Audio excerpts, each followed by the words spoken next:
Bangladesh premier league বিপিএলে মাঠের লড়াই জমে উঠেছে। ফরচুন বরিশালের পাকিস্তানি পেসার শাহিন শাহ আফ্রিদি অবশেষে উইকেটে দেখা পেয়েছেন। তবে শুধু উইকেট নয়, ম্যাচ শেষে বাংলাদেশি পেসারদের প্রশংসায় মেতেছেন এই গতি তারকা। বিপিএলে প্রথম দুই ম্যাচে উইকেট শূন্য ছিলেন শাহিন শাহ আফ্রিদি।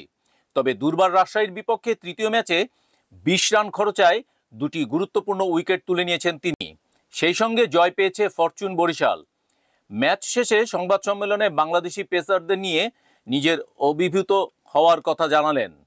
বাংলাদেশি পেসারদের শক্তি ও প্রতিভার প্রতি নিজের আস্থা প্রকাশ করে শাহিন বলেন, বাংলাদেশের বেশ ভালো পেস আক্রমণ রয়েছে। নাহিদ রানা দারুণ গতিশীল, তাকে লাল বলের ক্রিকেট আরও খেলতে হবে। তাসকিন আহমেদ দলের নেতা, তানজিম হাসান, সাকিব, হাসান মাহমুদ এবং এবাদত হোসেনও শক্তিশালী পেসার।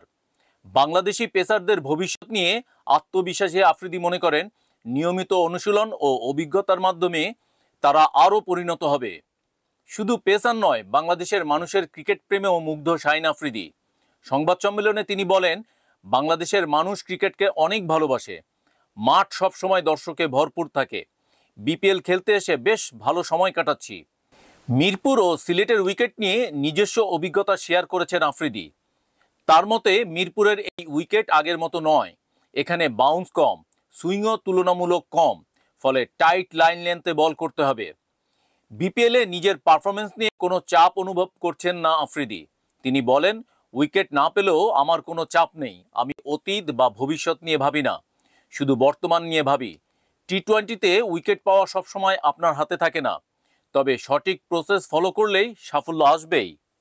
বিপিএলে পারফরমেন্সের পাশাপাশি বাংলাদেশি পেসারদের নিয়ে প্রশংসায় মাতলেন শাহিন শাহ আফ্রিদি। তার বক্তব্যে স্পষ্ট, বাংলাদেশ পেস ইউনিট নিয়ে তিনি ভীষণ আশাবাদী। ক্রিকেটপ্রেমী দর্শকদের ভালোবাসা, মাঠের পরিবেশ এবং প্রতিভাবান পেসারদের প্রশংসা করে আরও স্মরণীয় করে রাখলেন এই আসর।